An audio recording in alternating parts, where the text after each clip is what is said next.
रायपुर नाम के गांव में सुरेश नाम का एक व्यक्ति अपनी पत्नी शमा के साथ रहता था। वो खेती करता था। सुरेश बड़ा ही दयालु और मेहनती इंसान था। वो किसी भी जानवर को चोट लगे या कोई किसी जानवर को कहीं छोड़ दे तो उसे लेकर अपने घर आता और उसकी अच्छी खासी देखभाल किया करता था। उसमें उसकी पत्नी भी उसकी मदद किया करती थी। वो बहुत ही श्रद्धालु इंसान था। उसके पास थोड़ी सी जमीन के अलावा और कुछ भी नहीं था, लेकिन वो उसी में खुश था। वो खेत में ही रहता था, जहाँ पर उसने एक लकड़ियों से छोटा सा घर बनवाया था। रामू खुद ही खेती के सारे काम करता था। तो एक दिन उसकी पत्नी शमा रामू से, अजी मैं आपसे एक बात करना चाहती हूँ। वो आप काम करते करते बहुत थक जाते हो, तो मैं कह रही थी क्यों ना हम एक बैल जोड़ी खरीद ले। लेकिन शमा, हमारे पास इतने पैसे कहाँ है? तुम तो सब जानती हो कि हमारे घर के हालात कैसे हैं। मैंने कई दिनों से घर से सब्जियां बेच बेच कर कुछ पैसे जमा किए हैं। क्या हम उस पैसों में बैल नहीं खरीद सकते? शमा सुरेश के हाथ में पैसे देते हुए, ये लीजिए। सुरेश पैसे गिनता है और शमा से कहता है, शमा, इतने पैसों से हम एक बैल भी नहीं खरीद सकते। एक बार बैलों के बाजार में जाकर तो देखिए, शायद मिल जाए तो आपका थोड़ा भार कम हो जाए। ठीक है, देखता हूँ। 2-3 दिन बाद ही सुरेश बैल खरीदने के लिए बैल बाजार जाता है। बहुत ढूंढने पर भी उसे अपने बजट में खरीद सके ऐसे बैल नहीं मिलते, तो वो निराश होकर वहां से निकलने लगता है। तभी एक आदमी सुरेश से, अरे सुनिए भाई साहब, बैल खरीदना चाहते हो क्या?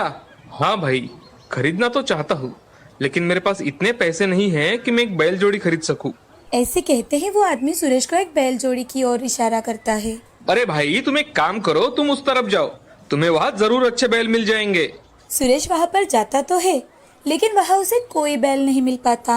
अब वो हताश और निराश होकर वहाँ से निकल जाता है।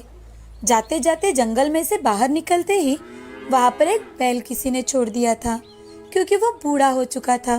तो सुरेश उसी बैल को लेकर घर जाता है।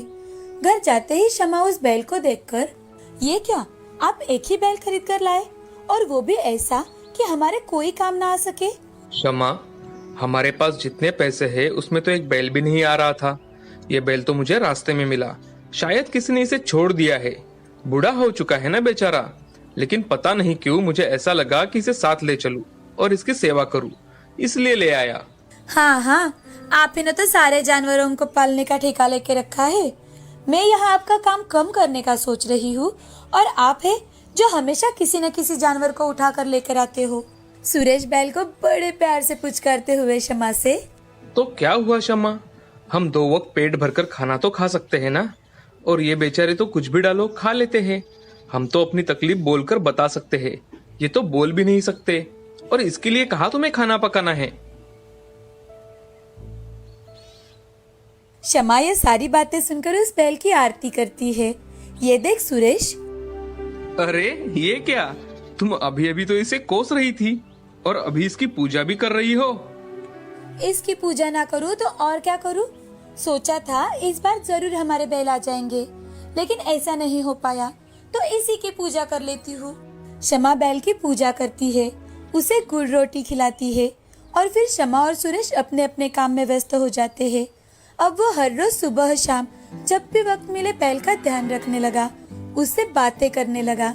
अब कुछ ही दिनों में उसका बैल धट्टा कट्टा हो चुका था। सुरेश खेती में भी बड़ी मेहनत करता था, लेकिन इस साल उसकी फसल बिल्कुल अच्छी नहीं थी। वो बड़ी चिंता में था, तो अपनी पत्नी से, शमा, मुझे लगता है इस साल तो हमारी फसल कोई काम की नहीं रही।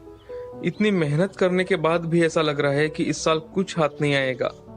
आप उदास मत होइए, भगवान पर विश्वास कीजिए, उन्होंने हमारे लिए कुछ न कुछ तो सोचा ही होगा ना। सुरेश और शमा की सारी बातें बैल ने सुन ली थी। वो दोनों अब घर के अंदर जाकर खाना खाकर सो जाते हैं। सुबह उठते ही सुरेश जब बाहर आकर देखता है, तो उसके खेत की फसल जो खराब हो चुकी थी, वो बिल्कुल हरी भरी और अच्छी हो चुकी थी। ये देखकर सुरेश शमा को जोर जोर से आवाज लगाते हुए, शमा, शमा, देखो तो ये क्या चमत्कार हो गया। कल शाम को हमारे खेत कैसे थे, और अब देखो, मुझे तो यकीन नहीं हो रहा एक रात में ये कैसे हो गया। तभी बैल की ओर से आवाज आने लगती है। वो सुरेश से, सुरेश, तुमने मेरी बहुत सेवा की है, तो उसका मेवा तो तुम्हें मिलना ही चाहिए था ना। ये कौन बात कर रहा है?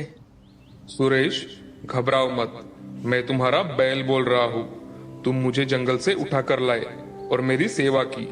मैं एक जादुई बैल हूँ। जब से मैं इस धरती पर आया हूँ, मैं बहुत से लोगों के पास गया, लेकिन किसी ने मेरी इतनी सेवा नहीं की। तुम अकेले इंसान हो जिसने मुझे एक अच्छी जिंदगी दी, मेरा ख्याल अपने बेटे जैसा रखा। अब से मैं तुम्हारा सेवक हूँ। तुम्हें जो चाहिए वो तुम्हें मिल जाएगा। बैल की सारी बातें सुनकर सुरेश और शमा दोनों बहुत खुश हो जाते हैं। अब धीरे धीरे करके सुरेश एक बड़ा आदमी बन जाता है। साथ ही अलग अलग जानवरों के रहने के लिए खेत में ही वो व्यवस्था करता है और सारे जानवरों की अच्छी से सेवा करता है। इस कहानी से हमें यह सीख मिलती है कि जिस जानवर ने हमारी सेवा की है, उसे उनकी उम्र होने पर छोड़ नहीं देना चाहिए, उनकी सेवा करनी चाहिए।